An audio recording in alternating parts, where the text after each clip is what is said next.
자, 우리 밀라 요보비치가 있는 레이턴트 이글 4회차를 한번 이제 보도록 할 건데요. 첫 번째 1번부터 6번까지 그렇게 내용이 어렵진 않았습니다. 선생님은 이 문제를 풀을 때 한 11분 5초 정도 걸렸거든요. 내용이 그렇게 어렵진 않고요. 다만 헷갈릴 만한 게 4번 문제 정도가 좀 헷갈릴만 하다. 4번 문제를 보시기 전에 우리가 가문단에서요. 좀 필요한 부분 몇 군데만 좀 보도록 할게요. 가문단에서 6번째 줄을 보시면 일반적으로 라고 되어 있는 부분이 있습니다. 일반적으로 물과 기름과 같은 액체는 비압축성 유체로 간주가 된대요. 그렇구나. 유체가 흐르는 속도보다 음속보다 현저히 낮은 대기의 수평전 현상을 설명할 경우 대기를 이루는 공기 역시 비압축성 유체로 간주가 됩니다. 그러니까 우리 주변에 있는 공기의 흐름 이런 것들은 당연히 음속보다 빠르기가 어렵죠. 그렇기 때문에 우리가 일반적으로 이제 알고 있는 공기와 물, 기름 같은 액체는 비압축성 유체다. 그 정도 보시면 되겠습니다. 근데 이제 그 다음을 보시면은 유체가 갖는 압력은 정압과 동압으로 구분할 수 있대요. 유체의 흐름에 의해 발생하는 힘을 동압이라고 합니다. 그렇죠? 이름부터가 움직일 동이니까 유체 자체가 갖는 힘을 정압이라고 합니다. 동압은 달리는 자동차의 차창 밖으로 손을 내밀었을 때 손바닥에 와닿는 공기의 힘을 떠올려 보면 됩니다. 이때 동압의 크기는 손바닥의 상대 속도와 공기 밀도에 의해 결정이 되는데요.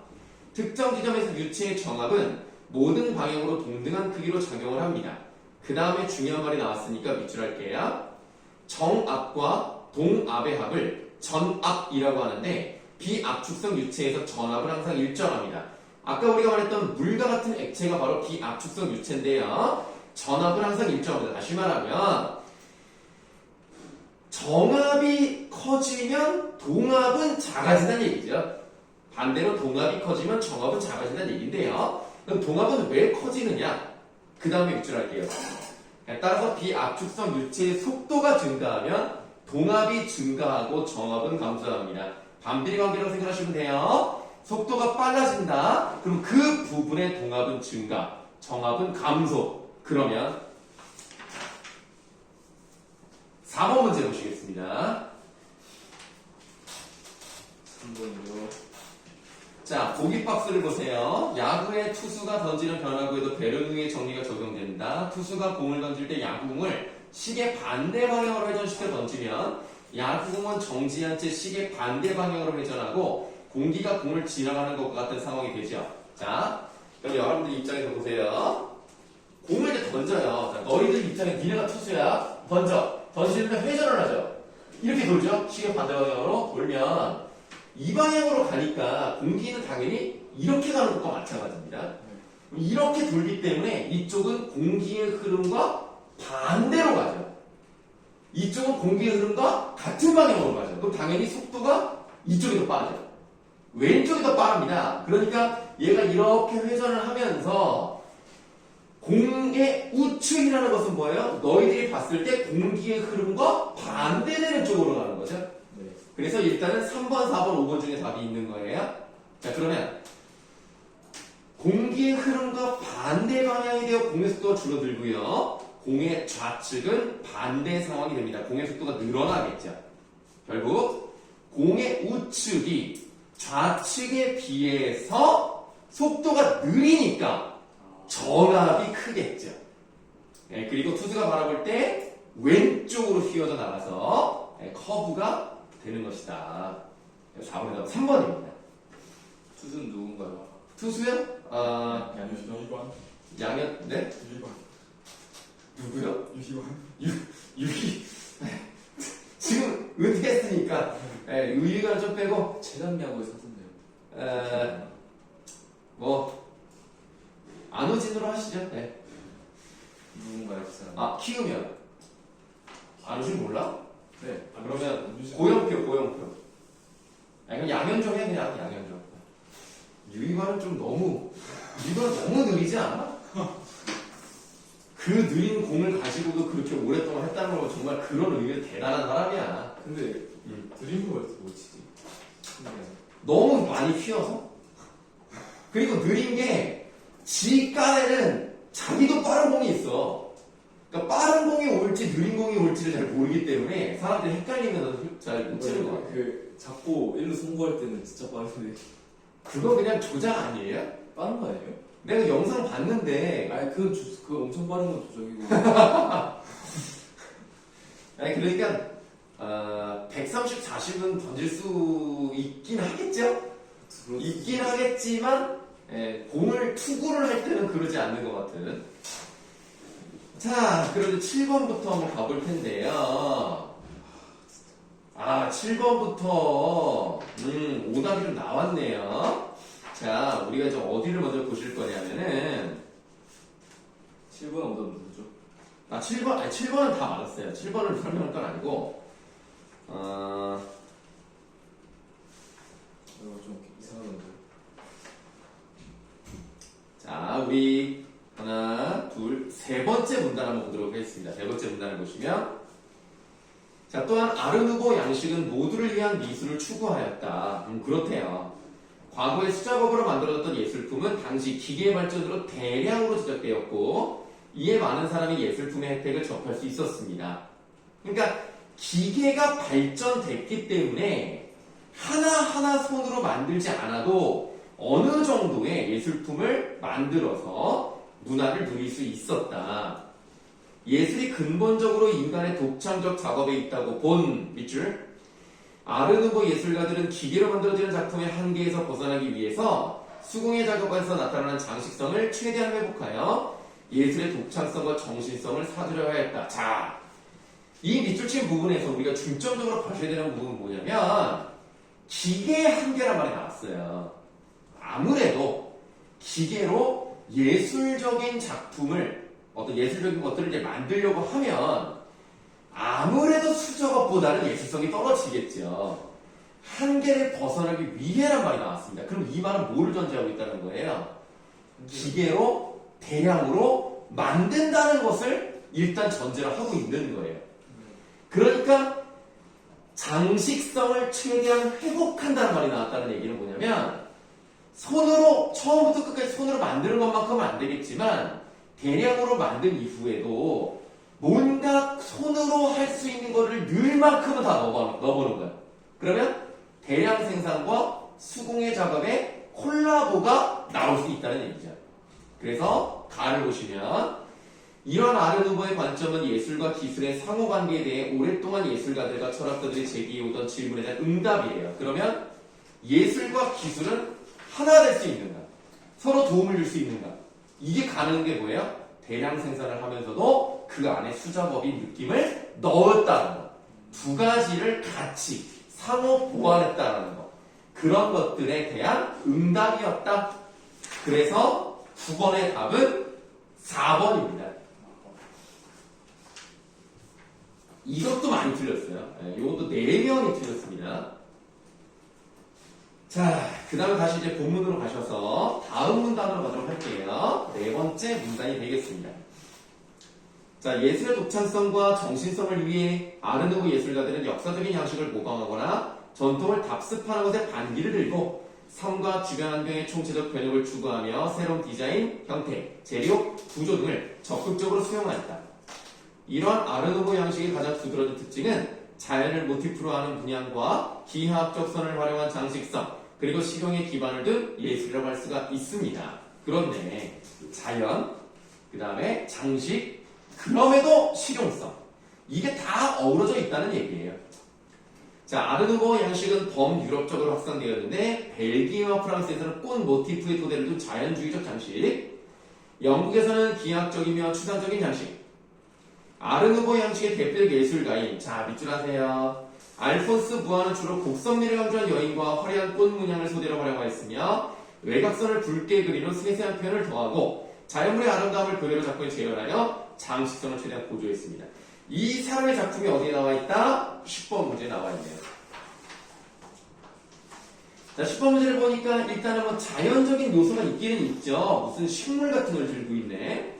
그 다음에 머리에도 뭘 쓰고 있는 것 같죠. 근데 머리카락 같은 느낌도 있지만 뭔가 수풀이 이렇게 있는 것 같은 그런 느낌이기도 하고 그래요. 이게 컬러가 아니라서 나도 잘 모르겠습니다만. 그 다음에 위에 무슨 이제 그 뭐라 그래야 돼? 이름이라고 할까요? 그게 이제 둥글게 곡선을 향해서 가고 있고요. 여성이 나와 있고요. 그 다음에 이렇게 뭐 전체적으로 뭐 직선이 없는 건 아니지만 곡선의 느낌도 좀 되게 여러 군데 있다라는 것을 확인해 볼 수가 있겠습니다. 그리고 이 포스 자체가요 굉장히 커요. 전신 크기. 그러니까 사람의 키만 아니고 뭐 150 이상이겠죠. 이렇게 해서 일반적인 포스터는 상반신 정도의 크기가 좀 크다라고 할 수 있는데 얘는 정말 커요. 그래서 자신의 포스터를 좀 차별화했다는 얘기는 독창성을 보여주었다라는 얘기입니다. 자, 그러면 아까 뭐라고 그랬어요? 관념적인 영역이라던가 예로부터 내려오던 것들을 다 답습하는 것을 벗어나서 실용적인 그런 느낌으로 가는 게 바로 아르누보의 느낌이었는데요. 3번이고. 네, 10번의 답은 3번이 되겠습니다. 자, 뭐 다른 부분에 대한 질문 있을까요? 다른 거 다 맞으셨거든요. 괜찮은 것 같아요. 그래서 8번에 추상 미술의 영향을 이렇게 보는 8번에 뭐요? 추상 미술의 영향이요? 이런 말이 없어서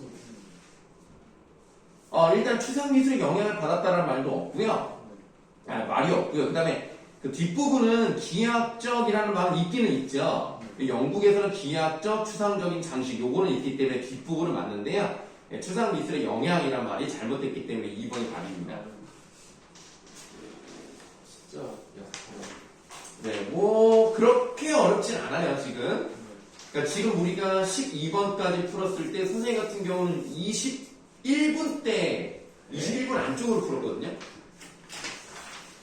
그러니까 선생님 같이 너희들보다 나이가 많은 사람도 이렇게 풀 수 있다는 얘기는 너희들 같은 패기 넘치는 학생들은 더 빨리 풀 수도 있다. 저희가 열림이 부족하거든요. 24분 걸렸는데. 네, 여러분들 아시잖아요. 김성근 감독이 뭐 유명한 감독이지만 지금 야구 잘하는 건 아니잖아요. 그러니까 그런 느낌으로 보시면 되겠습니다. 이대호는 잘하던데요. 이대호는 은퇴한 지 얼마 안 됐잖아.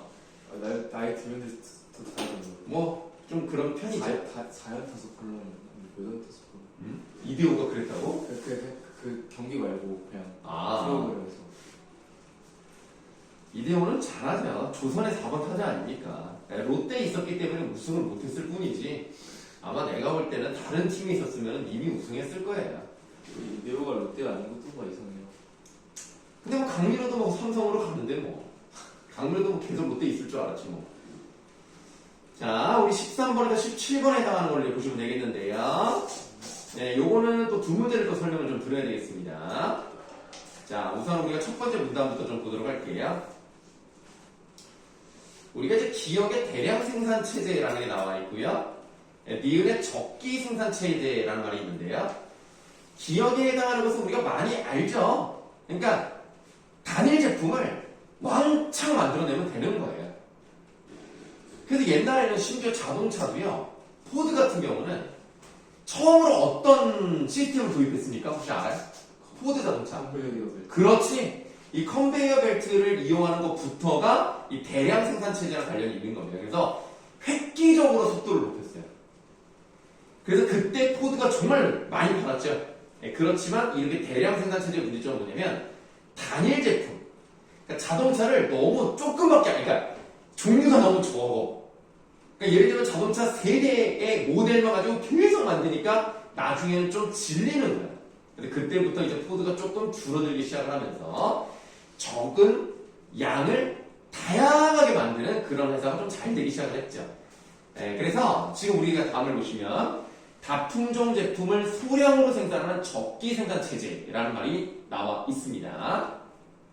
자, 네 번째 줄로 바로 갈게요. 자, 하지만 적기 생산 체제에서는 주로 연관 기업들이 특정한 장소에 모이는 직접 경제를 실현해 비용을 절감한대요. 자, 직접 경제 동그라미 하세요. 그러니까 많이 대량 생산해서 한 번에 많이 만드는 그런 방식은 아니고 짜잘짜잘 애들이 계속 모이고 모여서 직접 경제를 실현해서 비용을 절감하는 방식으로 한다라고 보시면 되겠습니다. 자, 기업들이 모여 정보통신기술을 기반으로 유연한 생산 방식을 사용해 개별 소비자의 요구사항에 맞는 맞춤형 제품을 적기에 생산함으로써 생산비를 최소화하고 있는 것이다. 대량 생산 체계에서는 다수의 공급업체를 통해 낮은 빈도로 대량의 부품을 공급받는 반면 적기 생산체제에서는 소수의 공급 업체를 통해 높은 빈도로 소량의 부품을 공급받습니다. 그렇네요. 자주 조금씩 받는다. 이에 따라서 밑줄 대량 생산체제보다 적기 생산체제에서 공급업체들과 구입업체들이 근접한 곳에 위치해 얻는 편익이 훨씬 크다. 그렇네요. 이는 여러 기업이 특정한 장소에 모이는 집적지의 발달을 촉진합니다. 집적지, 네모.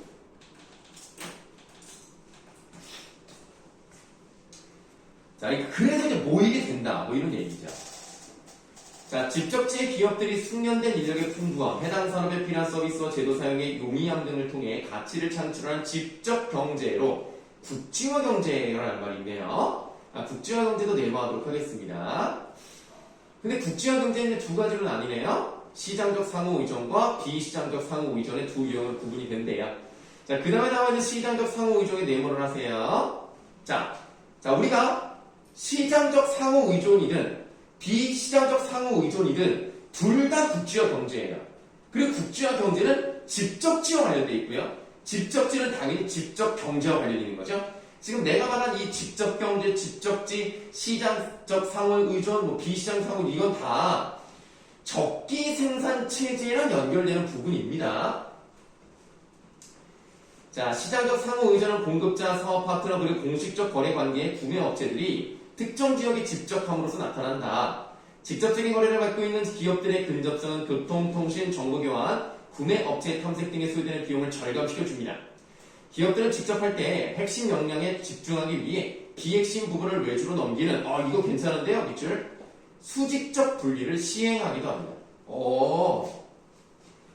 핵심에 집중하려면 잔가지를 쳐내야 돼. 얘네를 한 번에 운영하는 게 아니라 얘네를 다 따로따로 분리를 시켜서 그리고 알아서 해. 하지만 니네는 우리 밑에 있는 거야. 라는 거죠. 그래서 지금 밑줄친 부분에서 하나, 둘, 셋, 넷, 하나, 둘, 세 개를 해가지고서 수직적 위계관계를, 다시 할게요. 수직적 위계관계를 맺는 기업들은 상호 의존적인 생산 네트워크를 형성하는데 이 네트워크에서 가장 높은 위치에 있는 기업들이 네트워크에서의 생산을 통해 지배적 영향력을 행사하게 됩니다. 그러니까 쉽게 말하면 제일 큰 회사가 있는 거고 그 회사가 다른 애를 계열사를 분리를 시켜서 걔네를 어떻게 전체적으로 아우르고 있는 영향력이 있다. 하지만 직접 운영하진 않는다. 이 얘기를 한번 보시면 되겠습니다. 자, 그럼 이 부분에서 17번 한번 가볼게요. 자, 17번의 보기 박스에 B를 보도록 하겠습니다. 보기를 쭉 읽어보니까요. 세 번째 줄에 그러나 집적지가 형성되는 과정에서 대형 영화사들은 조직 분리를 시행했어요. 그럼 이게 뭐예요? 수직성. 지금 우리가 방금 밑줄 쳤던 수직적 분리를 시행한 거예요. 이게 바로 시장적 상호 의존이랑 연결되어 있는 부분이죠. 그래서 독립 프로덕션, 대본 조명, 의상 촬영 등이 전문 업체들과 생산 네트워크를 형성해서 영화를 제작하고 있습니다. 그럼 지금 이런 것들이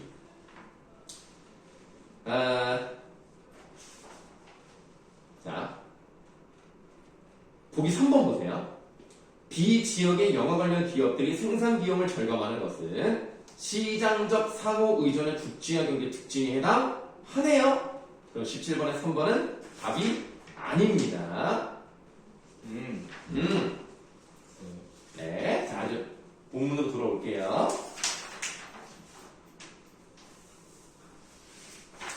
자, A로 가시겠습니다. 공식적 경제 관계만으로 집적지의 규모, 형성 과정, 특성 등을 설명하는 데는 한계가 있어서요. 네모하세요. 비시장적 상호 의존. 이게 필요하대요.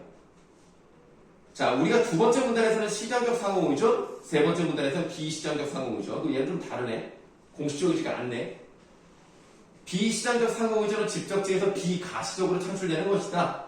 비시장적 상호 의존은 창조성을 바탕으로 경제적 부가가치를 만들어내는 밑줄 창조 계급인 과학자, 기술자, 교수, 금융 전문가, 법률 전문가, 경영자 이런 사람들이 창조 계급이래요.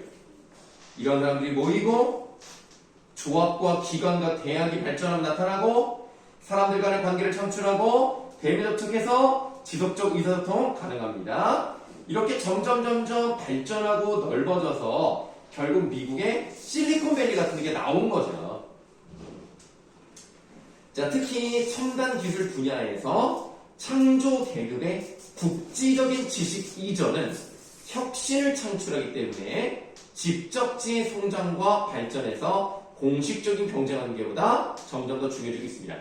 그런 창조 계급이 모여서 의상통을 해서 혁신을 만들어낸다? 이게 바로 비시장적 상호 의존과 관련되어 있는 것이다.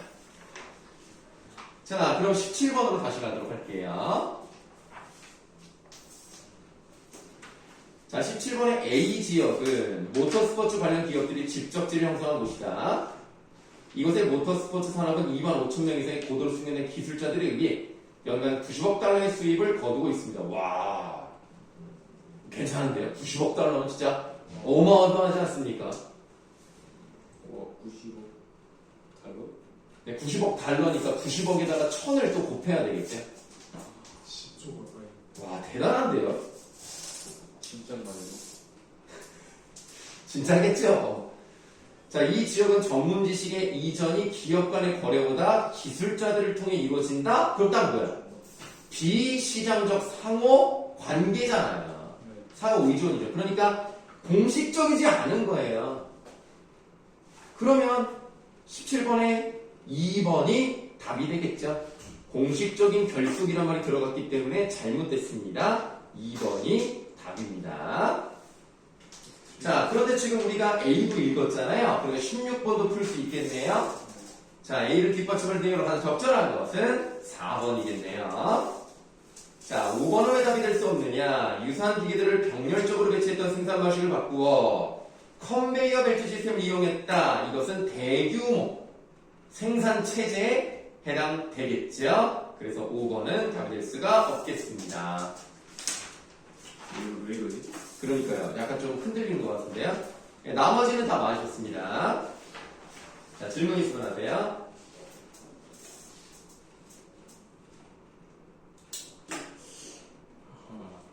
이거지. 좀 쉽죠? 아니, 그러니까 아, 쉬운데. 좀 왜 솔직히. 근데 이 사회를 푼 사람들이 다 똑같은 얘기를 해. 쉬운데. 아니, 어렵진 않은데 정답이 자꾸 아는 게 많어. 아 근데 저 약간 억울하진 않은데 틀린 게 4번 두 개를 왜 틀렸냐면 처음에 그림 그릴 때 시계 방향으로 그려가지고 아, 그래요? 아, 아깝네. 3점짜리인데. 오른쪽 왼쪽만 바꿨다고. 와, 몇 점 날아간 거야? 8점이 날아갔네요? 이게 지금 이제 내가 이제 답을 다 받았잖아요. 네. 80점대가 많아요. 70점대도 있고요. 저 70점대 나올 것 같아요. 아직은 모릅니다. 내가 뭐 채점을 해보진 않았지만, 원래 독서를 하나 틀리고 다 맞았어야 되는데, 아니, 그러니까 내용이 그렇게 어렵진 않거든요, 진짜. 아니, 과학기술 지문이 없었어요. 아까 그거 과학기술에 연결되는 거 아니었어요, 그거? 1번이요? 네, 1번에서 6번은 과학이죠. 아, 근데 이거는 안 쳐준 기술이 아니라서? 이거는 그거다. 주제통합이어서 아니에요. 아, 주제통합이었어? 아니, 뭐, 주제통합이어도 어쨌든 과학은 들어간 게 맞잖아요. 우리가 17번 이 독서 질문까지 선생님 같은 경우는 아까 한 28분 때? 근데 이거는 되게 빨리 풀어서 기분이 되게 좋았어요. 야, 아직 살아있구나, 내가. 자, 이번에는 18번부터 21번까지도 좀 틀린 게 있네요. 문학 확실히 푸는 데가 없는데. 자, 일단은 요 유문성전이라는 건 진짜 이게 잘 안 나오는 굉장히 드문 그런 지문입니다. 그런데 어렵진 않아요. 어렵진 않습니다. 자, 다 읽긴 좀 그렇고요. 어디서부터 보실 거냐면 그 68쪽에 한 아랫부분에 소승? 아니 낭자대왈 유생왈 혹시 보이세요? 유생왈 한 절반에 조금 내려가면 유생왈 낭자 지금 이렇게 찾았어요? 네. 거기서부터 읽을게요. 자, 유생왈 낭자 지금 의탁할 곳이 없으니 황성으로 바로가 국어를 찾아 배우면 어떠하오리까? 라고 했단 말이에요. 뭐 위에 부분을 읽지 않았습니다만 이 소저가 지금 어떤 상황이었어요? 어떤 상황이죠? 일단은 번역 죽어요. 네. 앞부분의 줄거리를 보시면 죽습니다. 그런데 꿈에 나타났어요. 그래서 유문성이 찾으러 왔죠. 네. 청려선으로 왔습니다. 와서 여자를 뭐라고 해야 되지? 살려냈다고 해야 되나? 살려내서 밥도 먹이고 이래서 진정한 사람이 돼버렸어요. 그 상황입니다, 지금. 자, 그래서 이제 지금 당장 살아는 났는데 갈 데가 없잖아. 집이 없으니까. 부모님 집으로 찾아가는 게 어때요? 이제 얘기를 하죠. 부모님도 얼마나 놀라겠어. 근데 이 낭자가 거절을 합니다. 부모 배울 마음이 일각의 여sam추이오나, 일각의 여sam추라는 것은 일각은 굉장히 짧은 시간을 말하는 거예요. 그 스노트가 그거 기억나? 정시법이라 그래서 하루를 100개로 나누는 거. 그 독수. 독서집에 나왔죠. 그게 백각법이에요. 그러니까 하루를 100각으로 나누면 그 짧잖아요, 시간이. 그 일각. 그게 짧은 시간이 일각이고요. 여sam추라고 되어 있습니다.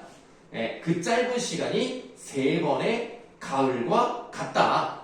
한마디로 내가 너무너무 보고 싶다. 이 시간이 잘 안 간다. 너무 보고 싶어서. 그런 뜻이에요. 원로 험지의 행보도 어렵거니와. 멀기도 멀지만 그 다음에 입줄해 보세요. 황제와 달가의 화가 두렵사오니 아직은 가지 못할까 하오리다. 그러니까 달가가 누구냐면 저 위에 앞부분의 줄거리에 나오는 달목을 말합니다. 이 달목이가 천자를 움직이는 사람이에요. 그러니까 좀 이 황제는 허수아비 같은 사람인 거고 이 간신히 실권을 쥐고 있죠. 그래서 이 황제를 이제 움직여가지고 자기의 아들과 이소저의 혼약을 승낙을 받아서 이소저는 그게 싫어서 죽게 된다. 그럼 내가 만약에 돌아갔다. 그럼 또 얘네가 나를 어떻게 할지 모른다. 그래서 황제와 달가의 화가 두렵사오니 아직은 가지 못할까 하나이다. 유생이 또한 깨닫고 그렇구나 해서 청려산에서 떠나요. 자, 길을 떠나 산하로 내려가더니 문득 경새소리 은은히 들리거늘 생각하되 밑줄 이곳에 절이 있는 듯하나 여승이 없으면 남자의 거처가 불편할 듯하여 주저할 즈네 라고 되어 있죠.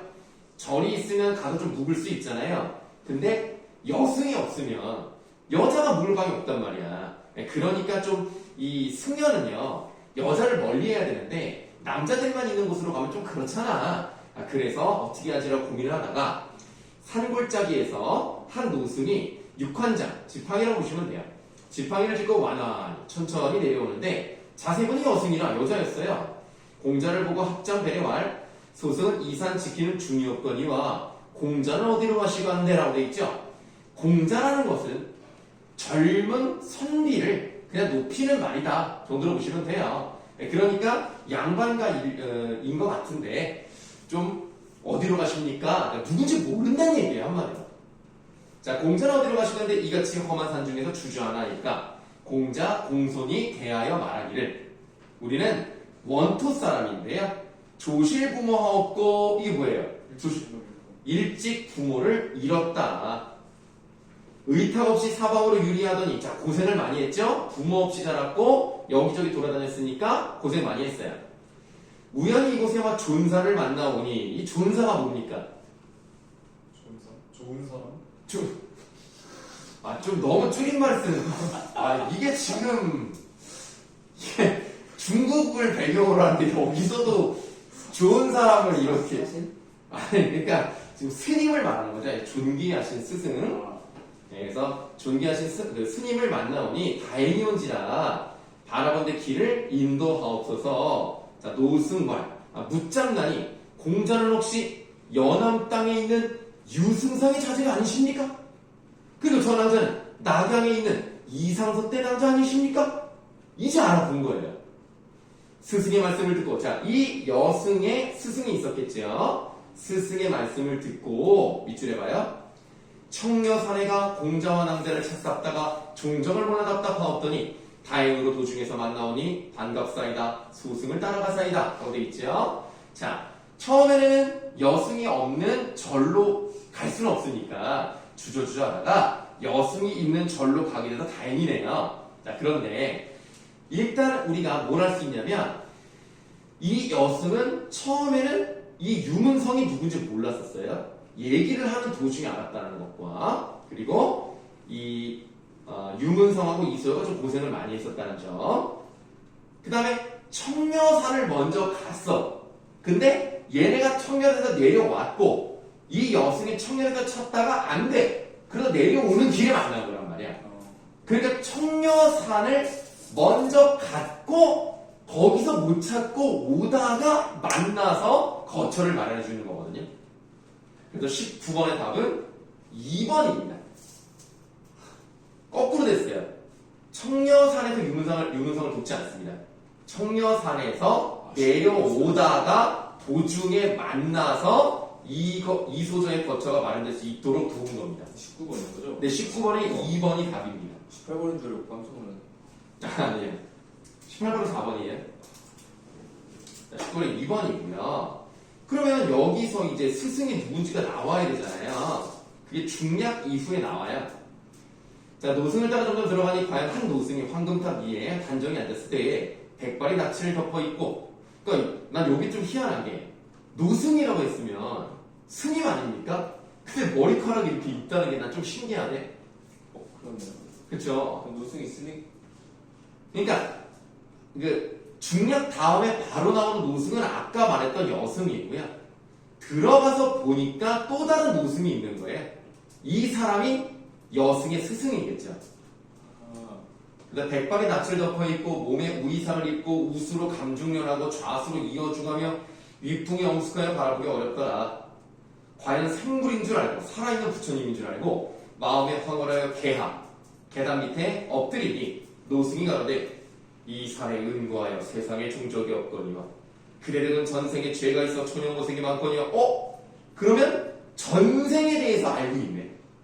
그럼 이게 전생에 어떤 인연이 있었고 지금 현생에서 어떤 일을 겪고 있으니까 21번을 참고하면 전생은 어디였어요? 천상계였죠.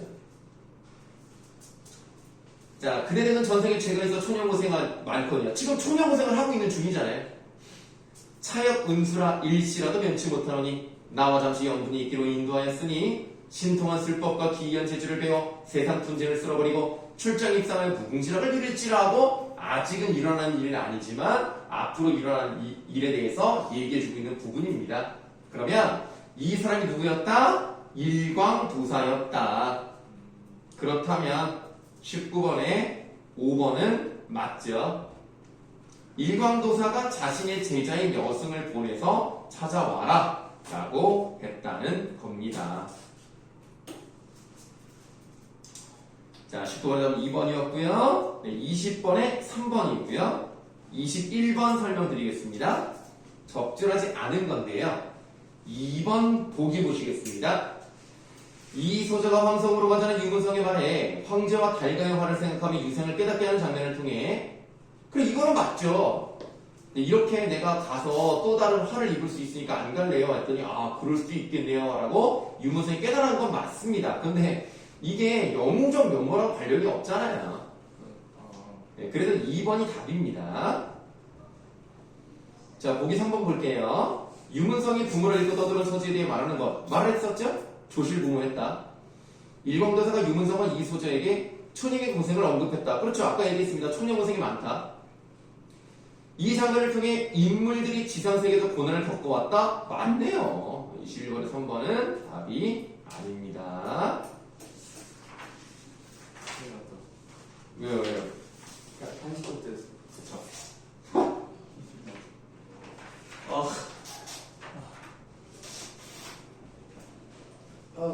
자, 여기 좀 불만했는데. 그래요? 22번에 2번, 23번에 4번, 이제 24번을 설명드리겠습니다. 1번.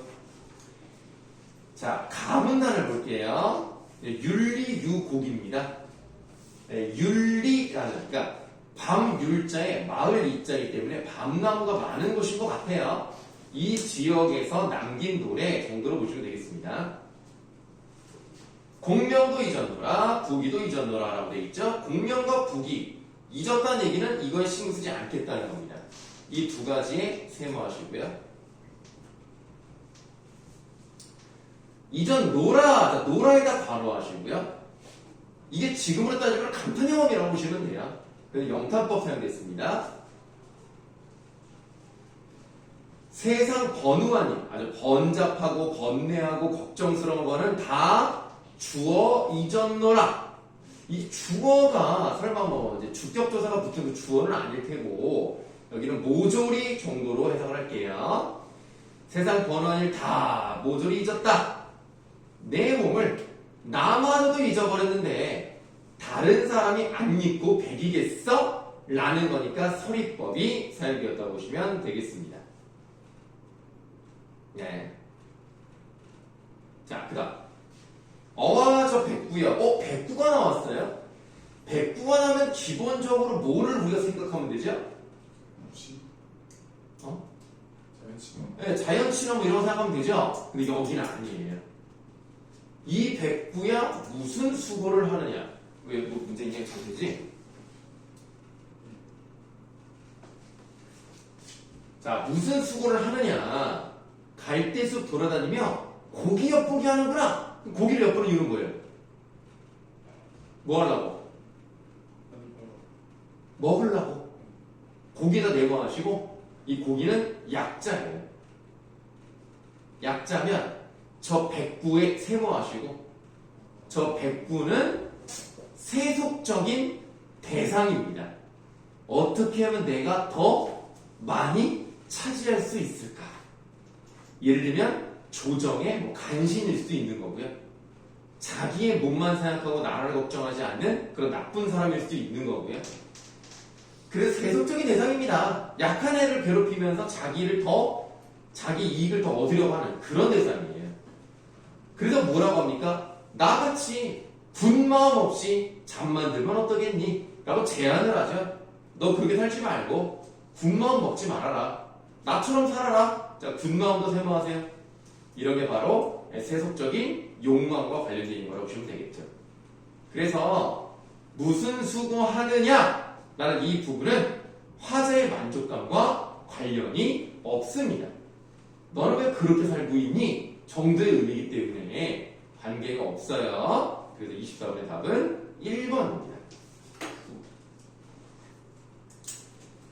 자, 그리고 이제 보기 2번을 보시면 갈대숲에서 고기 엿보기 하는 것은 화자가 경계하고 있는 세속적 가치를 추구하는 모습이다. 맞죠? 그래서 일단 우리가 나문단을 읽지 않았습니다만 답이 1번으로 나왔습니다. 자, 다른 질문 있으실까요?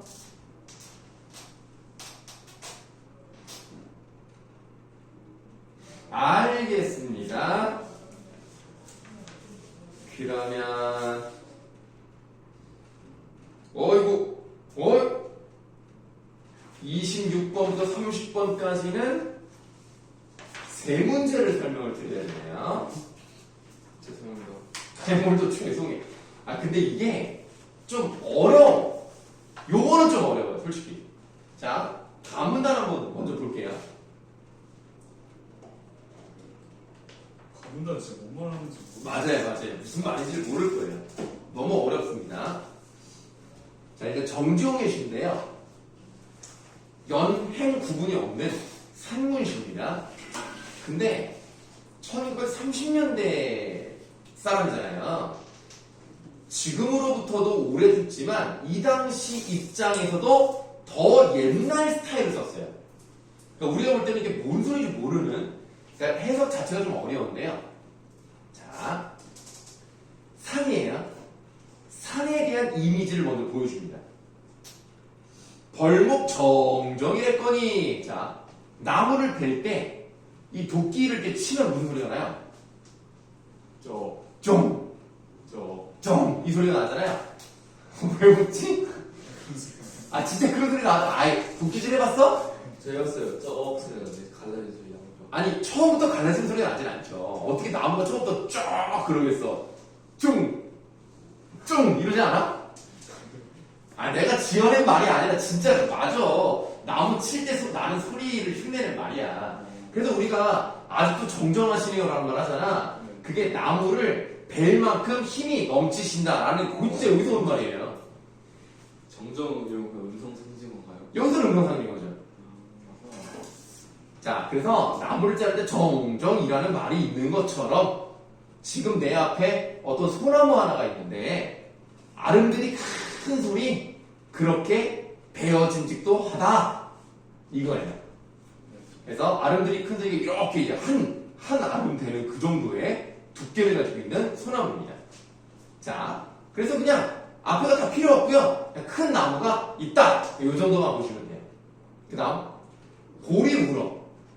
골짜기가 울려서 메아리 소리가 쩌르렁 돌아옴직도 하다. 그러니까 그만큼 산이 어떻다는 얘기예요? 깊고 조용하다는 얘기예요. 아주 조용한 거예요. 움직임도 별로 없죠. 바람비도 좋지 않고요. 메세도 울지 않아요. 어떤 생명력이 느껴지는 거랑 관련이 없어. 아주 완전히 정적이야. 이런 울지 않아서 깊은 산의 고요가 차라리 뼈를 저리우는데 너무너무 조용해서 뼈가 저릴 정도로 조용하다. 그런데 시간적 배경과 계절적 배경이 나왔죠? 눈과 밤이 종이보다 희구나, 하얗구나. 그래서 밤이 하얄 수는 없지만 눈이 달빛에 빛나서 아주 하얗다. 이 정도 의미로 보시면 돼요. 달도 보름을 기다려 흰 뜻은 한밤에 이 골짜기를 걸으려고 하는 건가? 라는 의미랍니다. 우절. 지금 여기에부터 저 위쪽에 절이 있는데 그 윗절의 중이 뭐를 했는지 나와 있지 않습니다. 예를 들면 바둑이든 장기든 뭔가를 했어요. 그래서 6판을 했는데 6번을 졌어. 그런데도 웃고 올라갔단 말이야. 그러니까 이 우절 중은 무엇에 매이지 않는 사람? 세속적 욕망에 매이지 않은 사람. 그래서 6번 지고 웃고 올라간 뒤 조차리 늙은 사나이에 남긴 내용들을 죽는다. 자, 늙은 사나이 누구겠어요? 누구겠어? 중이지. 늙은 사나이에 남긴 냄새를 죽는다? 라는 것은 그 사람의 냄새를 맡겠다라는 게 아니라 그 사람의 어떤 정신적 경지를 내가 경험했다. 좀 그런 걸 배워야 되겠다. 요런 내용이에요. 시름은 바람도 일지 않는 고요에 심히 흔들리우노니 그러면 마음속에 어떤 근심이 있었네. 이런 슬픔과 아픈 마음이 있었네. 근데 이게 무엇 때문에 더 많이 흔들려요? 고요 때문에 흔들리니까 고요가 좋은 게 아니에요. 그러니까 지금 이게 약간 이중적이고 모순적인 게 뭐냐면 산에 어떤 조용하고 하얀 그런 이미지에 대해서 내가 그런 것처럼 감정을 일으키지 않고 차분하게 이겨나가겠다라는 말과 동시에 고요함이 내 근심을 더 일으킨다라는 약간 이중적인 느낌이 좀 있긴 있어요. 그래서 시름은 바람도 일지 않는 고요의 심이 흔들리고 오르니 견디란다. 나 견뎌내겠다. 차고 오련 슬픔도 꿈도 없이 장수산 속 겨울 한밤 내에 그래서 장수산과 같은 곳에서 아주 고요한 곳에서 내 감정이 그러니까 내 감정에 크게 동요 없이 차분하고 잔잔하게 어려운 마음을 이겨내야지 라는 시라고 보시면 되겠습니다. 되게 어렵죠? 자, 그러면 26번의 답은 2번입니다. 그래서 어떤 것들에 많이 흔들리지 않는 깨끗하고 조용한 차분한 그런 마음으로 이겨내겠습니다. 정도의 의미로 본다면 2번이 답인데 선생님은 개인적으로 좀 마음에 들지는 않는 답이라고 생각합니다. 자, 2번이 일단 답인데요. 이제 보기 5번 한번 보시면 슬픔도 꿈도 없이 요 부분은요 절망적 인식이라고 보지는 않아요. 왜냐하면 내가 어떤 거에 매몰되는 감정을 갖지 않겠다라는 의지의 표현이라고 봐야 되겠습니다. 그래서 절망은 관계가 없습니다. 그래서 5번은 답이 아니에요. 자, 그 다음에 27번을 좀 설명을 드리면 가의 고요에 대한 이해로 적절하지 않은 건데요. 일단 보기 2번을 보시면 가의 고요와 달리 회복해야 된다. 그러면 가의 고요는 회복할 필요는 없네요. 왜냐하면 그 고요라는 것은 내 시름을 어떤 일으키는 그런 소재가 되는 거고요. 회복을 한다라고 말하기는 뭐 좀 어렵습니다. 왜냐면 그 회복이란 말은 원래 있어야 되는데 없어서 내가 다시 만들어야지라는 느낌이 있기 때문에 회복해야 되는 건 아니에요. 그래서 일단 2번은 적절한 부분이 있기는 있기 때문에 뭐 일단 좀 더 두고 봐야 되겠고요. 보기 4번을 좀 보시면 가다의 고요는 모두 과거를 돌아보며 자아를 성찰하게 하는 역할을 한다. 가의 고요는 성찰과 관련이 없습니다. 과거를 돌아보는 것도 관련이 없고요. 자아 성찰 관련이 없기 때문에 27번의 답은 4번이 되겠습니다.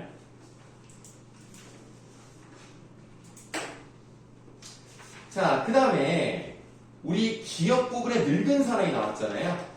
이 늙은 사나이는요, 보기 3번에 자연 속에서 생활하며 여유로운 마음을 가진 인물이다. 일단 맞죠? 보기 2번에 뭐 무역의 섬? 이것도 뭐 아주 틀리진 않습니다. 뭐 어느 정도 맞아 들어가는 것 같아요. 보기 5번에 인간적 욕망에서 벗어나 마음의 평화에 도달한 인물? 이것도 맞다고도 볼 수 있습니다. 근데 4번은 아니죠. 타인과의 교감을 거부했다라고 볼 수는 없습니다. 왜냐하면 나랑 장기든 바둑이든 줬고요.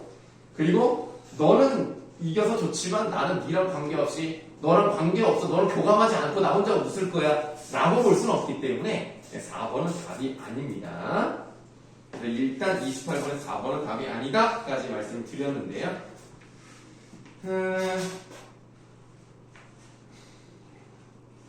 다문단을 좀 보도록 할게요.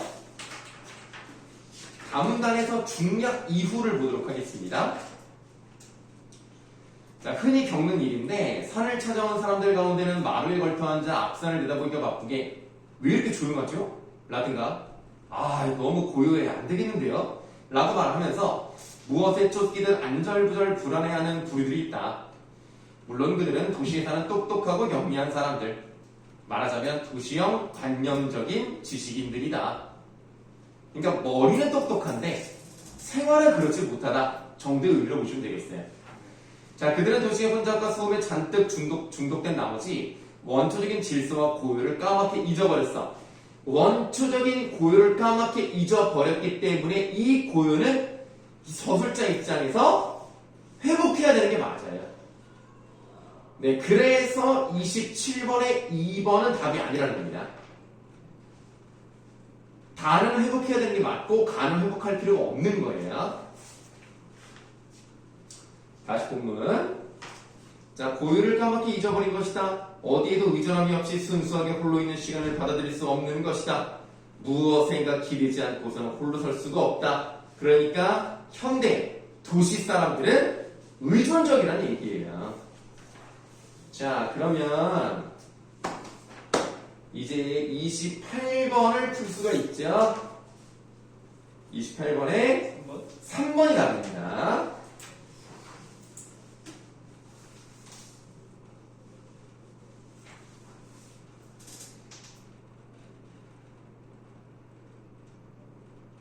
그러면 26, 27, 28 설명 다 드린 거죠. 네. 나머지 거는 다 맞으셨습니다.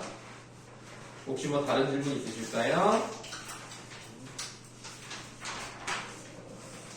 알겠습니다. 그럼 좀 쉬었다 합시다.